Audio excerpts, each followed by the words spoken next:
Assalamualaikum warahmatullahi wabarakatuh. Bismillahirrahmanirrahim. Alhamdulillahirabbil alamin. La ilaha illallah wahdahu la syarikalah, lahul mulku wa lahul hamdu wa huwa ala kulli syai'in qadir. Asyhadu an la ilaha illallah wa asyhadu anna Muhammadan abduhu wa rasuluh. Allahumma shalli ala Muhammad wa ala ali Muhammad kama shallaita ala Ibrahim wa ala ali Ibrahim fil alamina innaka Hamidum Majid. Sahabat-sahabat tercinta, pagi ini kita akan membahas sejumlah pertanyaan yang saya terima dan kita akan bahas satu persatu ditinjau dari perspektif Al-Quran dan Sunnah Rasul. Ya, kita awali dengan pertanyaan pertama. Assalamualaikum Ustadz. Waalaikumsalam warahmatullahi wabarakatuh. Semoga seluruh jamaah percikan iman senantiasa dilindungi Allah dan diberi petunjuk. Amin ya rabbal alamin. Ustadz, apakah benar jika anak memberi masukan atau saran walaupun dengan cara yang sangat baik, dengan nada yang rendah, tapi tetap saja dianggap durhaka terhadap orang tua? Mohon penjelasannya. Ya,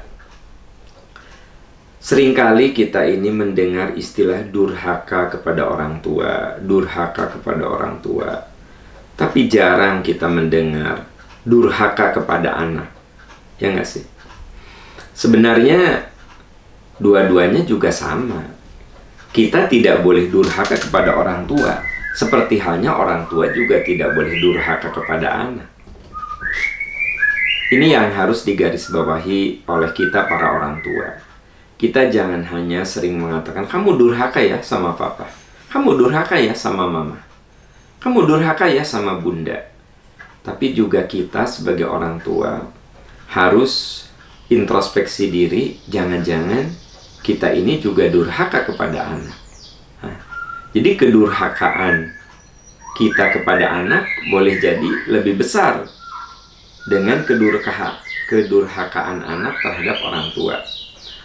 Saya jadi teringat riwayat yang saya baca dari peristiwa yang terjadi di zaman Umar bin Khattab radhiyallahu an. Ada seorang bapak, dia menggusur anak remajanya. Dia narik anak remaja.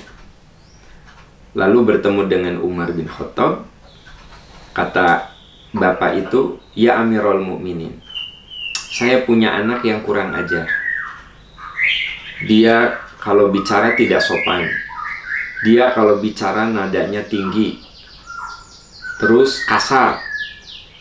Ya Amirul Mukminin, nasihatilah anak saya ini supaya menjadi anak yang soleh. Anak saya ini durhaka," kata orang itu, kata si ayah itu. Lalu Umar bin Khattab bertanya kepada anaknya, "Apakah benar kamu ini durhaka, nak?" Si anak itu mengatakan, "Ya Amirul Mukminin, boleh nggak saya bertanya, bagaimana kalau ayah saya selalu kasar sama saya? Ayah saya tidak pernah mendidik kebaikan kepada saya. Ayah saya, ibu saya selalu melaknat saya. Saya ini pendusta, saya ini pembohong, saya ini pemberontak, saya ini anak durhaka. Bapak saya selalu melaknat saya. Ibu saya juga begitu. Apa sebenarnya hak yang harus dilaksanakan, yang harus dilakukan?" Maka Umar bin Khattab balik bicara kepada ayah dari anak itu. Kata Umar, "Demi Allah, kamu itu lebih duluan durhaka sebelum anakmu itu durhaka." Jadi justru yang dinasehati oleh Umar itu bukan anaknya, tapi orang tuanya. Kata Umar, "Demi Allah, kamu," ke orang tuanya, "lebih duluan durhaka sebelum anakmu itu durhaka." Jadi kamu tidak pernah memperlakukan dengan lembut. Kamu selalu bicara kasar. Kamu selalu menghinakannya. Kamu selalu membulinya. Kamu selalu melaknatnya. Kamu lebih duluan durhaka sebelum anakmu durhaka. Ini artinya apa, Bapak Ibu sahabat-sahabat tercinta? Mari kita ini jangan suka gampang memvonis anak kita durhaka. Jangan-jangan yang duluan durhaka tuh kita. Jadi anak kita durhaka ya karena kita durhaka sama anak. Akhirnya anak durhaka sama kita. Nah, gitu. Oleh sebab itu ya, anggapan kalau anak bicara baik-baik ke orang tua itu durhaka. Nah, ini udah stigma durhaka itu sudah disandang oleh anak. Mirip seperti ibu tiri lah gitu ya. Ibu tiri mah selalu konotasinya negatif. Wah, ibu tiri, padahal tidak sedikit ibu kandung yang lebih jahat daripada ibu tiri. Kan gitu ya. Anda tahu kan? Ada ibu kandung yang jahatnya luar biasa ke anaknya dibanding dengan ibu tiri. Tapi karena ibu tiri ini kesannya kalau bicara dianggap cerewet, kalau mendidik agak keras dianggap jahat. Nah, itu sudah terbentuk di masyarakat kita bahwa yang namanya ibu tiri itu jahat gitu loh. Nah, itu persis seperti anak itu sudah terstigma durhaka gitu. Tapi belum pernah mendengar istilah orang tua durhaka. Jadi saya ingin menyoroti masalah itu dulu, masalah stigma, teman-teman sekalian. Nah, jadi tidak benar lah kalau anak bicara sama orang tua baik-baik dianggap durhaka. Coba Anda lihat di dalam surat Luqman. Allah firmankan, "Wa in jahadaka ala an tusyrika bima laysa laka bihi ilmun fala tuti'huma wa shahibhuma fid dunya ma'rufa. Wattabi' sabila man anaba ilayya thumma ilayya marji'ukum fa unabbi'ukum bima kuntum ta'malun." Jika ibu bapakmu mengajak kepada kemusyrikan, ayat sebelumnya bicara tentang kewajiban anak berbakti kepada orang tua. Wa wassaynal insana biwalidayhi hamalathu ummuhu wahnan ala wahnin wa fisaluhu fi amaini anishkur li wali walidayka ilayyal masir. Jadi ayat sebelumnya itu bicara tentang kewajiban anak berbakti kepada orang tua. Kami wasiatkan kepada anak untuk berbuat baik kepada kedua orang tuanya. Ibunya hamil dalam keadaan susah payah, melahirkannya susah payah, menyusuinya susah payah. Anishkurli, hendaklah kalian bersyukur kepadaku dan bersyukur kepada kedua orang tuamu. Nah, setelah nyuruh bersyukur kepada orang tua, ada catatan. Wa in jahadaka ala an tusyrika bima laysa laka bi ilmun fala tutihuma. Bila orang tuamu mengajak kepada kemusyrikan, fala tutihuma, jangan kamu taat. Nah, ini isyarat bahwa kita boleh tanda petik melawan orang tua kalau dia salah. Tapi ada catatan, wasahibhuma fid dunya ma'rufa. Perlakukanlah orang tuamu itu dengan santun. Jadi walaupun orang tua kita salah, tetap santun. Tapi bukan berarti kita membiarkan kesalahannya. Bukan berarti kita membiarkan kesesatannya. Tentu kita sebagai anak perlu mengingatkan, perlu memberitahu, perlu memberikan arahan sekiranya orang tua kita itu berbuat salah. Nah, kalau kita ngomong sama orang tua, padahal orang tua kita salah, apakah kita anak durhaka? Justru kita ini anak yang soleh. Karena kita ingin menyelamatkan orang tua kita. Ada seorang anak mengingatkan bahwa dia tuh nggak pernah gitu, ibu bapaknya mendengar istilah zakat, infak, itu nggak pernah. Jadi memang ibu bapaknya tuh pelit banget. Ya. Nah, satu saat anaknya cerita gitu bahwa harta itu harus dibersihkan, harta itu bakal dimintai pertanggungjawaban. Ya setaunya anak aja gitu. Si anak itu belajar, lu cerita sama orang tuanya hal itu.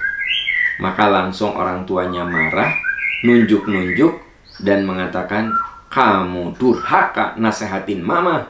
Ya. Nah, ini yang durhaka tuh ibunya, bukan anaknya.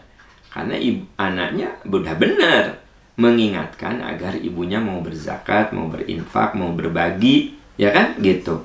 Tapi ibunya langsung marah sambil menunjuk-nunjuk, kamu ini durhaka sama orang tua. Ngomong agama tapi durhaka sama orang tua. Nah, ini kan kejadian seperti ini boleh jadi bisa saja di antara bapak ibu sahabat ada yang mengalami. Nah, makanya kita sebagai orang tua adalah kita kudu berlapang hati menerima masukan dari anak kita selama itu benar. Dan kita sebagai anak tetap berkewajiban mengingatkan orang tua, wasohibhuma fid dunya ma'rufa, dengan cara yang santun. Dan ketika orang tua kita marah karena kita mengingatkannya, maka itu bukan sebagai sebuah kedurhakaan, tetapi sebagai ujian yang harus kita hadapi. Makanya Luqmanul Hakim mengatakan, wa'mur, tegakkan oleh kamu amar ma'ruf dan nahi munkar, wasbir ala ma asobak. Setelah kamu beramar ma'ruf nahi munkar, wasbir ala ma asobak, bersabarlah atas apa yang menimpa dirimu. Jadi sangat mungkin ketika kita menebar kebaikan, nilai-nilai dan pesan-pesan kebaikan, kita akan menghadapi cacian, makian. Nah, itu semua harus dihadapi dengan penuh kesabaran. Wallahu a'lam bishawab. Ya, kita beralih ke pertanyaan berikutnya, teman-teman sekalian. Assalamualaikum Ustadz. Waalaikumsalam warahmatullahi wabarakatuh. Izin bertanya, yang masuk kepada kategori objek wakaf itu apa saja? Masjid, Quran, musola, atau apa Ustadz? Ya. Oke, sebenarnya objek wakaf itu apa sih? Nah, begini teman-teman sekalian. Wakaf itu ya diambil dari kata wakofa. Wakofa itu artinya stuck di situ, tidak bisa berubah, tidak berpindah. Itu wakaf. Jadi kalau saya mewakafkan sebidang tanah, maka saya, adik saya, keluarga saya, anak cucu saya tidak boleh mengambil lagi, karena sudah wakofa. Wakofa itu sudah, ya wakof itu berhenti. Berhenti harta yang kita simpan untuk kebaikan akhirat. Makanya wakaf. Nah, makanya wakaf itu seringkali dihubungkan dengan tanah, dengan bangunan yang sifatnya lebih permanen begitu. Nah, ketika Anda mewakafkan tanah untuk sekolah, untuk kepentingan umum, jadi sebenarnya wakaf ini tidak selamanya untuk ibadah, ya. Misalnya Anda punya tanah di dekat rumah Anda itu, saya wakafkan untuk kantor RW misalnya. Nah, Anda tuh dapat pahala jariah, ya. Itu kan untuk kehidupan sosial, ya. Kegiatan-kegiatan di RW itu tanahnya dari Anda. Atau misalnya Anda mewakafkan sebuah bangunan untuk posyandu begitu. Anda punya rumah yang udah nggak dipakai, udah gitu teh rumah Anda banyak, udahlah biarin aja itu saya wakafkan untuk posyandu, kegiatan posyandu. Nah, coba itu menurut Anda kegiatan keagamaan bukan? Bukan kan? Tetapi di situ ada nilai-nilai yang diajarkan agama. Nah, itu juga bisa sebagai wakaf gitu. Saya misalnya punya buku-buku. Nah, saya berpikir, disiplin ilmu anak saya itu nggak ada yang seperti saya. Jadi buku-buku yang segitu banyaknya sayang juga, karena nanti belum tentu dibaca oleh anak saya. Akhirnya saya wakafkan ke lembaga pendidikan. Nah, atau diwakafkan ke perorangan. Nah, kalau ke perorangan itu pemberian, ya kan? Saya punya teman, dia itu seorang ustadz yang banyak membaca literatur yang berbahasa Arab. Akhirnya saya kasihkan buku itu ke dia, karena saya yakin itu lebih bermanfaat. Itu kalau ke sifatnya personal, itu namanya hibah. Tapi kalau ke lembaga, itu namanya wakaf, ya. Makanya di Percikan Iman itu amanah wakaf, Percikan Iman. Karena dia lembaga sebenarnya. Jadi dia itu payung hukumnya yayasan. Nah, kalau payung hukumnya yayasan, maka dia sebagai nadhir. Sebagai nadhir itu sebagai pengelola dari wakaf, ya. Makanya rata-rata wakaf yang diterima, walaupun itu lewat pribadi saya, ya, tapi saya langsung proses menjadi sertifikat wakaf, ya, sertifikat wakaf. Kenapa? Ya karena kalau wakaf itu, kalau berupa tanah itu bisa disertifikasi sebenarnya, teman-teman sekalian. Jadi bisa, kalau ke perorangan itu menjadi hibah, ya. Kalau ke lembaga itu menjadi wakaf. Nah, saya seringkali mengajak Bapak Ibu berwakaf. Karena ini lembaga sebenarnya. Yayasan Dakwah Percikan Iman. Atau kita sebut dengan Galeri Dakwah Percikan Iman. Itu yayasan. Badan hukumnya yayasan. Nah, itu akan lebih aman kalau yayasan, teman-teman sekalian. Kalau sertifikat wakafnya itu sudah jelas sekali begitu. Nah, jadi kalau Anda bertanya objek wakaf, bisa wakaf dalam bentuk perusahaan, lalu perusahaan itu menghasilkan uang dan uangnya digunakan untuk kepentingan agama. Itu namanya wakaf produktif, ya. Wakaf produktif. Anda punya peternakan, saya wakafkan saja. Nah, artinya seluruh keuntungan dari peternakan, bisnis peternakan Anda, pertanian Anda, tidak Anda ambil.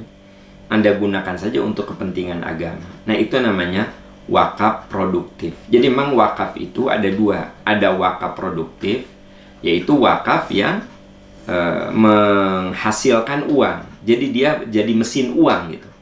Nah, uang yang didapatkannya, keuntungan yang didapatkannya, itu bisa untuk pembiayaan pengelolaan dakwah. Misalnya Anda punya kosan Anda banyak sekali. Satu kosan mah saya gunakan untuk wakaf produktif saja. Anda mewakafkan itu ke Yayasan Percikan Iman. Nah, nanti hasil dari kosan itu uangnya untuk kepentingan agama. Misalnya per bulan dapat 5 juta. Nah, setiap 5 juta itu untuk kepentingan agama. Nah, tetapi harta yang sudah diwakafkan itu tidak bisa dijual belikan. Kan wakaf. Wakaf itu kan artinya berhenti, ya. Artinya itu sudah menjadi milik agama gitu. Jadi harta yang diwakafkan itu harta yang kita siapkan untuk kepentingan agama, untuk membela agama Allah. Makanya ayatnya berbunyi intan surullaha yansurkum wa yutsabbit aqdamakum. Jika kamu menolong agama Allah, Allah akan nolong kamu dan Allah akan teguhkan hatimu. Itulah kenapa saya seringkali mengajak teman-teman, yuk kita menjadi salah satu yang berkontribusi untuk tersebarnya dakwah Islam, untuk tegaknya ajaran agama Allah. Yuk kita berusaha untuk menjadi pembela-pembela agama Allah, dan pasti Allah akan membela kita. Dengan cara apa? Yang tidak punya harta bisa dengan doanya, ya. Saya nggak punya harta, saya berdoa saja. Ya doakan. Oh, saya punya ilmu. Nah, coba ilmunya dikontribusikan. Oh, saya punya tenaga. Ya tenaganya dikontribusikan. Saya mah punya harta. Walaupun tak seberapa, tapi saya sisihkan. Ya silakan. Jadi semua orang bisa berkontribusi sesuai dengan kadarnya masing-masing. Bisa berkontribusi sesuai dengan kemampuannya masing-masing. I'malu ala ma tutikun. Lakukan semampu kamu. Lakukan semampu kamu. Fattaqullaha mastata'tum. Takwalah kamu kepada Allah sebisa kamu. Nah, itu.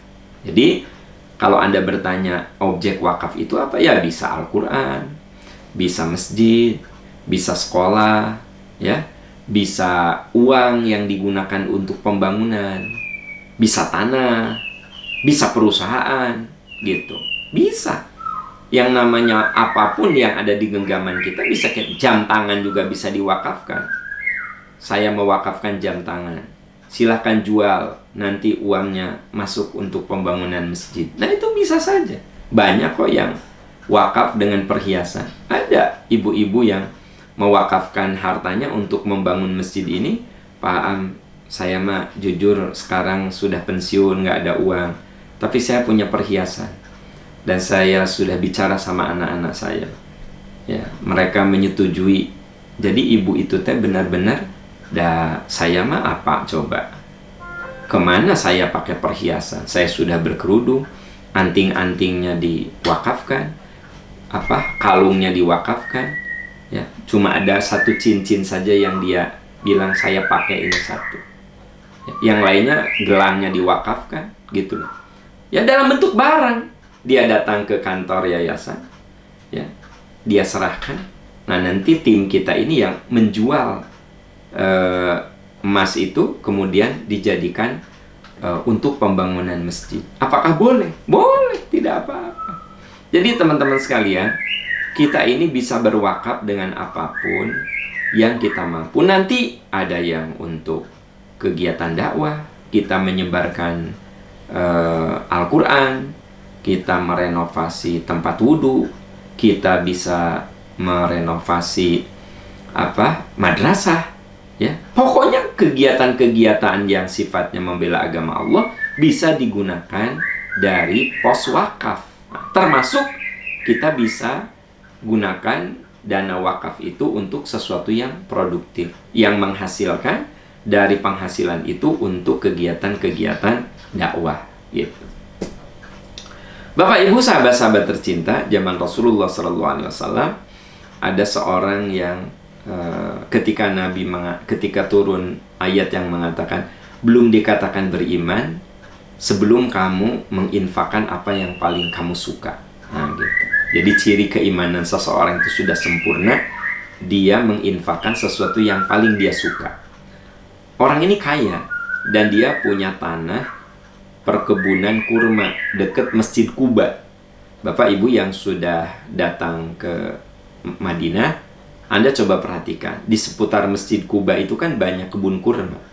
Makanya ada program, kalau kita selesai sholat di Masjid Quba, kita suka dibawa jalan-jalan ke kebun kurma, ya. Jadi di sekitar Masjid Quba itu banyak sekali kebun-kebun kurma. Nah, karena memang dari zaman Rasul, daerah itu daerah yang subur untuk perkebunan kurma. Ada seorang sahabat yang kaya, dia banyak kekayaannya, tanahnya, gitu. Tapi yang paling dia suka itu kebun kurma yang ada di Kuba. Maka dia langsung mengatakan, ya Rasulullah, tidak ada kebun yang paling saya suka kecuali kebun yang ini. Kebun yang sekarang ini posisinya dekat Masjid Kuba. Maka beliau katakan, sahabatnya, saya mendengar ayat kamu belum dikatakan sempurna imannya sampai kamu mewakafkan yang paling kamu suka. Nah, ya Rasulullah, persaksikanlah saya wakafkan tanah ini untuk kepentingan agama. Nah, beliau itu wakaf produktif. Kenapa? Karena kurma itu kebun, ya, itu kebun kurma. Tidak kemudian oleh Nabi diratakan, dijadikan masjid. Wong masjidnya sudah ada, yaitu Kuba. Jadi apa? Setiap panen, ya, panen. Nah, hasil panen itu digunakan untuk kepentingan agama. Nah, itu namanya wakaf produktif. Zaman Rasulullah saja ada yang sudah melakukan wakaf produktif. Dia mewakafkan kebun, lalu dari hasil perkebunan itulah digunakan untuk kegiatan-kegiatan dakwah. Nah, itu namanya wakaf produktif. Jadi kalau Anda bertanya objeknya apa? Apa saja. Ya, bisa kebun, bisa tanah, bisa kendaraan. Nah, gitu. Pernah ada yang menitipkan ke Percikan Iman sebuah mobil ambulan. Mobil ambulan. Ya, Pak Aam, saya ada rezeki, saya wakafkan mobil ambulan. Nah, sampai sekarang dipakai itu mobil ambulannya. Wah, sudah ada 10 tahun, ya kan, gitu. Kebayang nggak berapa pahala orang itu? Karena tiap hari mobil ambulan yang kita pakai, yang diwakafkan itu dipakai. Ada yang meninggal, ada yang harus diantar ke rumah sakit, ya kan, gitu. Nah, beliau mewakafkan mobil ambulan. Tapi kan mobil ambulan itu butuh dirawat, ya nggak? butuh dirawat. Nah, ada sumber lain. Nah, ada orang yang mewakafkan yang bersifat produktif, jadi saling melengkapi. Ya, saling melengkapi.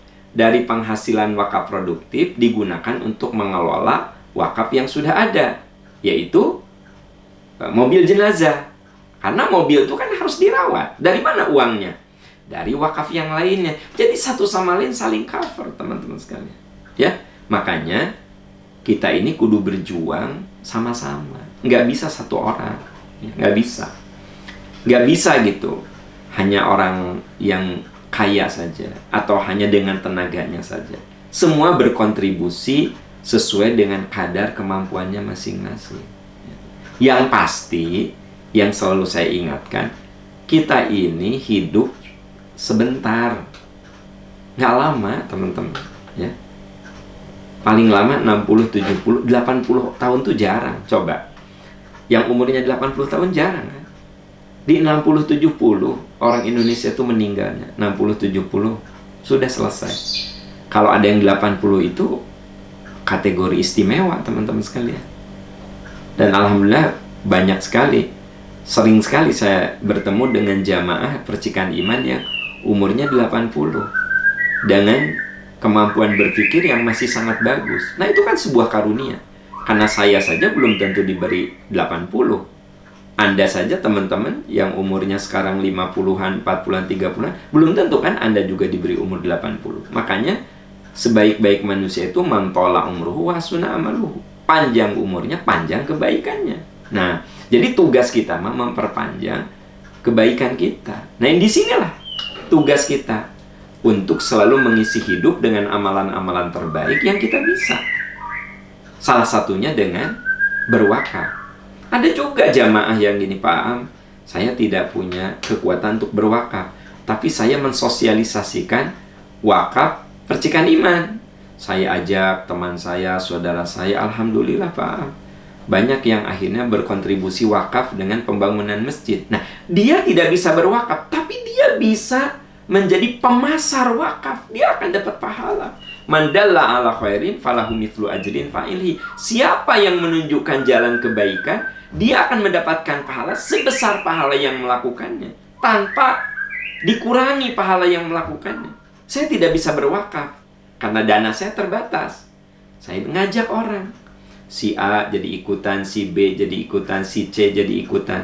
Ketahuilah saya mendapatkan pahala sebesar pahala orang-orang yang berwakaf, tanpa pahala mereka dikurangi. Jadi minimal kita ini jadi pemasar, jadi penyebar kebaikan. Jadi semua orang harus berkontribusi. Itu intinya.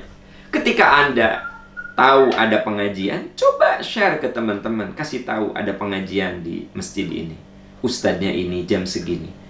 Kalau di antara orang-orang yang Anda beritahu tuh ada yang datang ke masjid karena informasi Anda tuh dapat pahala. Jadi teman-teman sekalian, la tahqironna minal ma'rufi syai'an. Kamu itu jangan suka menyepelekan amal soleh. Sekecil apapun, Allah akan perhitungkan. Sekalipun cuma mengajak, sekalipun kamu cuma sekedar menunjukkan, itu bagian dari perjuangan kita mengisi hidup dengan amalan-amalan terbaik yang kita bisa lakukan gitu. Kenapa? Jangan lupa, kita semua terbatas. Kita semua waktunya terbatas. Kita berpacu dengan waktu, teman-teman sekalian, ya. Wallahu a'lam bishawab. Ya, kita beralih ke pertanyaan berikutnya. Assalamualaikum Ustadz. Waalaikumsalam warahmatullahi. Semoga Ustadz beserta keluarga dan keluarga besar percikan iman selalu dilindungi Allah. Amin ya rabbal alamin. Mohon petunjuknya Ustadz. Saya dan suami baru mampu daftar haji di tahun 2020 ini. Tahun 2020 kemarin ya. Usia saya 56, suami 58. Pada saat itu saya berharap walaupun menunggu sangat lama, insya Allah bisa diberi umur oleh Allah untuk bisa menunaikan haji dalam keadaan sehat. Tapi dengan situasi sekarang, keberangkatan haji juga tertunda, tentu semakin lama. Saat ini ada saudara saya yang sedang kesulitan untuk menyekolahkan anaknya. Saya jadi berpikir, apa saya cairkan saja ONH saya yang sudah saya bayarkan untuk membantu sekolah saudara saya. Mohon arahannya. Ya, Ibu, ya, kalau kita berniat baik, jangan mikir umur kita berapa. Wah, umur saya sudah 56. Saya baru daftar haji. Haji sekarang nunggu 20 tahun. Wah, berarti saya teh berhaji umur 76 tahun. Udah keburu tua kali. Jangan pernah berpikir begitu. Karena Allah akan mencatat segala kesungguhan dan niat kita. Jadi saya suka mengatakan, Anda berniat haji, rezekinya aja daftar saja. Ya, daftar saja. Nah, bahwa ternyata umur Anda nggak nyampe, catat. Kalau Anda sudah daftar, itu menunjukkan Anda sudah sungguh-sungguh. Sekiranya Anda mati, maka pahala hajinya didapatkan. Itu sebabnya tahun kemarin Indonesia tidak memberangkatkan jemaah haji.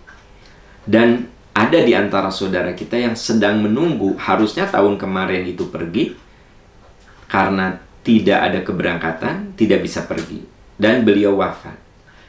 Beliau ini tidak berhaji, tetapi dapat pahala haji. Kenapa? Karena dia sudah menunjukkan kesungguhannya.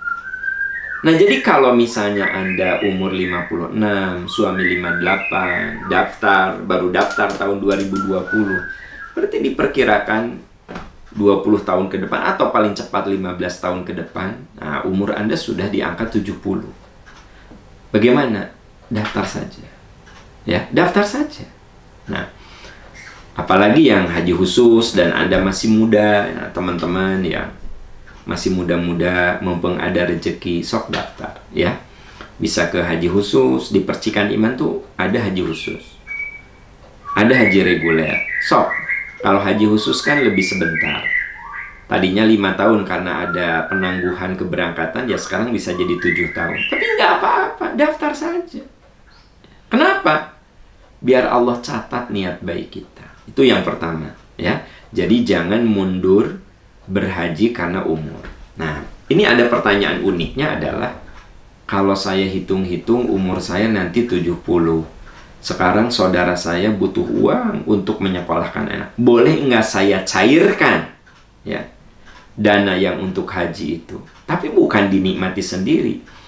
Mau digunakan untuk menolong saudara yang anaknya itu butuh biaya kuliah yang betul-betul mendesak. Boleh tidak? Kalau bicara boleh dan tidak, ya boleh-boleh saja. Toh, itu Anda gunakan untuk kebaikan juga. Ya nggak? Yang tidak boleh Anda mencairkan uang ONH untuk renovasi rumah. Mama, kayaknya nunggunya lama. Udah, cairkan saja deh. Ambil lagi aja untuk renovasi rumah. Nah, itu yang tidak boleh. Sayang, nanti Anda, pahala haji Anda gugur. Tapi kalau Anda gunakan untuk kebaikan yang lainnya, ya, Anda berpikir ini anak perlu sekolah gitu, dan adik Anda itu memang kondisi sekarang tidak ada dana, saya mau cairkan saja, boleh nggak? Kalau secara hukum agama boleh, karena wilayahnya masih wilayah ibadah, begitu. Nah, tapi saya tidak tahu dalam ketentuan pemerintah, karena begini, sepengetahuan saya untuk mencairkan ONH itu hanya bisa dilakukan ketika sakit yang tidak memungkinkan berangkat atau meninggal, ya. Nah, apakah dengan cara digunakan untuk beasiswa bisa dicairkan atau tidak? Nah, coba Anda konsul ke Departemen Agama bagian haji, ya, bagian haji, atau ke pihak bank, karena itu harus Anda mengundurkan diri. Kan Anda sudah dapat kuota, itu tuh harus mengundurkan diri. Setelah Anda mengundurkan diri, baru cair. Nah, itu pun pengunduran diri itu ada alasan-alasan. Nah, apakah alasannya bisa diterima atau tidak, itu kaitannya dengan peraturan. Jadi Anda bisa coba cari informasi. Tapi secara hukum agama, selama itu di wilayah tetap ibadah, wilayah ibadah, tidak ada masalah. pernah ada orang yang sudah, kan sekarang umroh susah ya. Jadi dia sudah bayar umroh itu untuk 3 orang, 4 orang lah, pokoknya sekitar 100 jutaan. 100 jutaan. Tapi karena kondisi begini dan itu umrohnya juga bawa orang tuanya, ya orang tuanya juga sekarang sudah ternyata kondisinya sakit-sakitan. Nah, uang yang dicanangkan untuk umroh, dia dan keluarga, sekitar 100 juta, diambil. Tapi diwakafkan. Paham boleh nggak? Saya mewakafkan uang yang kami niatkan untuk umroh. Saya bilang boleh. Karena masih wilayah ibadah. Ya, jadi Anda sudah berniat umroh. Mengumrohkan orang tua, begitu. Nah, tapi karena orang tua Anda sudah mulai sakit-sakitan, kondisi sekarang juga kurang kondusif, ya. Sudah deh, saya tarik, kemudian saya gunakan untuk wakaf pembangunan masjid. Boleh tidak? Boleh, boleh. Karena ini ada di wilayah ibadah.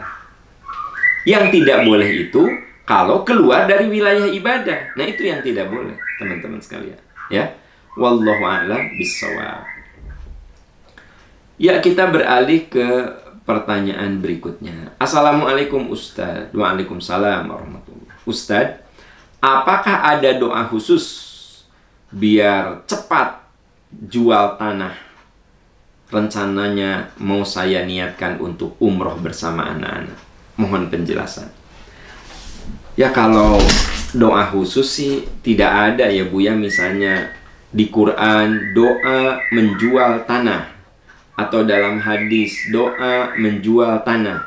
Saya tidak menemukan doa yang khusus begitu ya. Doa yang khusus saya tidak temukan. Tetapi doa yang umum bahwa kita ini disuruh oleh Allah untuk selalu minta pertolongan. Wasta'inu, minta tolonglah kamu kepada Allah bisobri wassalah, dengan sabar dan doa. Salat di sini bisa bermakna doa. As-salatu maknaha ad-du'a, kata para ahli tafsir. Salat itu intinya adalah doa. Jadi wasta'inu bisobri wassalah. Jadikanlah sabarmu dan doamu sebagai penolong. Ya. Jadikan salatmu dan sabarmu menjadi penolong. Nah, kalau ternyata saudara-saudara sekalian, itu menjadi upaya dari diri kita untuk supaya turunnya pertolongan Allah, tentu itu sesuatu yang sangat mulia. Jadi silakan Anda bisa berdoa dengan doa-doa yang ghair ma'thurat. Ghair ma'thurat itu artinya doa yang Anda panjatkan kepada Allah dengan bahasa Anda sendiri. Mohon ba'da sholat, ya Allah, bukakan pintu rezeki untuk hamba. Berikan kemudahan, hamba akan menjual tanah untuk umroh. Boleh-boleh saja kalau Anda bertanya, boleh nggak Pak Am saya berdoa agar rumah cepat terjual atau agar tanah cepat terjual untuk ibadah? Ya boleh atuh. Ya. Karena ud'uni astajib lakum, berdoalah kamu kepadaku, nanti aku akan kabulkan doamu. Nah, saudara-saudaraku tercinta, itu yang bisa kita bahas pada pagi ini ya. Demikian Bapak Ibu, subhanaka Allahumma wa bihamdika asyhadu an la ilaha illa anta astaghfiruka wa atubu ilaik. Walhamdulillahirabbil alamin. Wassalamualaikum warahmatullahi wabarakatuh.